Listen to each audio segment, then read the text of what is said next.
سلام درنو لیدونکو ستړي مشي.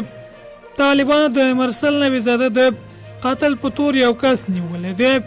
نور زیاتې په ویډیو کې وګورئ. زموږ چینل سره سبسکرایب کړئ. طالبانو د مخکني حکومت د ولسي جرګې د غړي مرسل نبی زاده له وژل کېدو کابو یو میاشت وروسته ویلي چې نوموړی د خپل ساتونکي لخوا وژل شوی ده. د طالبانو د پولیسو ویاند خالد زدران جمعه د څلواغۍ پر 28 یو لړ ټویټ کې ویلي چې نبی زاده او ساتونکي د مالیار په نوم د هغې د یو بل ساتونکي له خوا وژل شوي دي. زدران ادعا کړې چې تورن کس یې نیولی دی.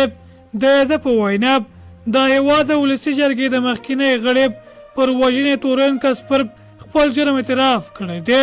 په دې لړ کې د دغې وژنې انګېزه روښانه نه ده.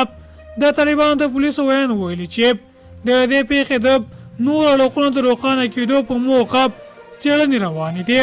مرسل نبی زاده شنبه د ماښام د څلواغۍ پر 23 نیټه د 11 امنیتي حوزې اړونده ارزان قیمت سیمه کې ووژل شوه. د نوموړې کورنۍ په هغې وخت کې وویل چې اغلې نبی زاده له چا سره شخصي ستونزه نه لرله.